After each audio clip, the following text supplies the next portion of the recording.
CRPF के जवान का शव पहुंचा गांव, लोगों ने दी श्रद्धांजलि। रामपुर कैमूर प्रखंड अंतर्गत लिली गांव निवासी सीआरपीएफ जवान की गंभीर बीमारी ब्रेन ट्यूमर से पीड़ित होने के बाद दिल्ली में इलाज के दौरान शनिवार की रात लगभग 9 बजे निधन हो गया, जिसकी सूचना मिलने पर गांव व परिजनों में कोहराम मच गया। मृतक जवान जलालपुर पंचायत के लिली गांव के स्वर्गीय नथुनी तिवारी के 35 वर्षीय पुत्र शेषनाथ तिवारी उर्फ योगेंद्र तिवारी बताए जाते हैं, जो कश्मीर में सीआरपीएफ के जवान के रूप में कार्यरत थे। मिली जानकारी के मुताबिक मृतक जवान को ड्यूटी पर 26 जून को तबीयत खराब हुआ। जांच के बाद 28 जून को दिल्ली में ब्रेन ट्यूमर का ऑपरेशन हुआ। इसके बाद ठीक हुए। परिजनों ने बताया 8 जुलाई को सीआरपीएफ जवान से बात हुई थी तो उन्होंने बताया कि अब पहले से स्वस्थ हूँ, जल्द ही ठीक होकर घर आऊंगा। इसके बाद इनका निधन ही हो गया। सीआरपीएफ जवान की निधन की खबर मिलते ही परिजनों का रो रो कर बुरा हाल हो गया। गांव व क्षेत्र में शोक की लहर दौड़ पड़ी। मृतक सीआरपीएफ जवान शेषनाथ का शव लेकर दिल्ली से ट्रक व बस के माध्यम सीआरपीएफ के पदाधिकारी व जवान लिली गांव पहुंचे। गांव में पहले से ही मृतक जवान के दरवाजे पर अंतिम दर्शन को सैकड़ों की संख्या में लोग, जनप्रतिनिधियों, करमचट थाने की पुलिस पहुंची थी।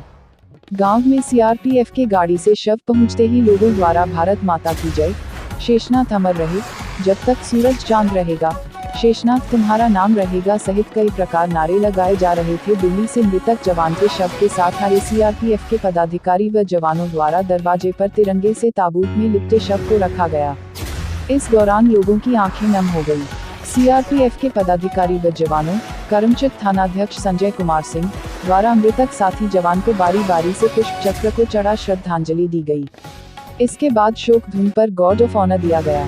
इस दौरान बीजेपी किसान मोर्चा जिलाध्यक्ष विमलेश पांडेय सहित कई जनप्रतिनिधि उपस्थित रहे। जब मृतक सीआरपीएफ जवान के दरवाजे पर शव पहुंचा तो वहां उपस्थित सैकड़ों लोगों की भीड़ अंतिम दर्शन को जुटी थी।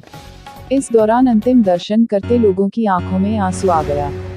परिजनों का भी अपने लाल के शव लिपट कर रो रो कर बुरा हाल हो गया।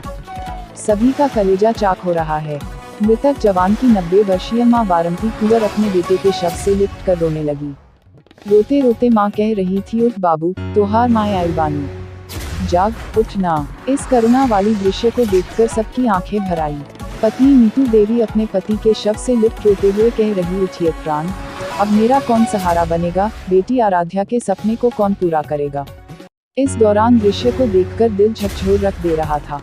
परिजनों के मुताबिक मृतक जवान अपने 3 भाइयों में सबसे छोटे थे।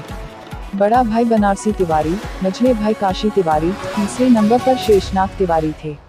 सभी भाई अलग अलग रहते थे। मृतक जवान का 2008 में रोहतास जिले के बसंतपुर गांव में श्रीनिवास मिश्र के बेटी नीतू कुमारी से हुआ था।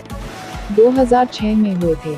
सीआरपीएफ में बहाल। जानकारी के अनुसार वर्ष 2006 में मृतक जवान शेषनाथ तिवारी का सीआरपीएफ जवान के रूप बहाल हुए थे। सबसे पहला ड्यूटी चेन्नई में था। वर्तमान में कश्मीर में ड्यूटी पर तैनात थे, लेकिन अचानक से तबीयत खराब हो गया था, जिसके बाद ब्रेन ट्यूमर का दिल्ली में ऑपरेशन के बाद निधन भी हो गया। प्रशासनिक पदाधिकारी नहीं पहुंचे। मृतक जवान का शव जब दिल्ली से लिली गांव में शव पहुंचा तो करमचट थाना पुलिस पहुंची थी, लेकिन इस दौरान सीआरपीएफ के पदाधिकारियों द्वारा शासनिक पदाधिकारी के बारे में पूछा गया तो कहा गया, यहाँ कोई भी रामपुर प्रखंड के कोई भी शासनिक पदाधिकारी में बीडीओ, सीओ कोई नहीं आया है। इस पर लोगों के बीच कई तरह देश की सुरक्षा में लगे जवान के निधन पर शासनिक पदाधिकारी नहीं पहुंचे हैं, क्या उन्हें थोड़ा सा समय नहीं मिल पाया है कि चर्चा हो रही थी। इससे बड़ा गैप क्या हो सकता है। वाराणसी में हुआ अंतिम संस्कार। सीआरपीएफ के पदाधिकारियों व जवानों द्वारा गार्ड ऑफ ऑनर श्रद्धांजलि देने के बाद परिजनों के साथ अंतिम संस्कार के लिए जवानों द्वारा वाराणसी ले जाया गया, जहां देर रात में मृतक जवान के शव का अंतिम संस्कार किया गया। वाराणसी जाने के दौरान लोगों द्वारा गांव के बाहर सामान के साथ पहुंचाया गया।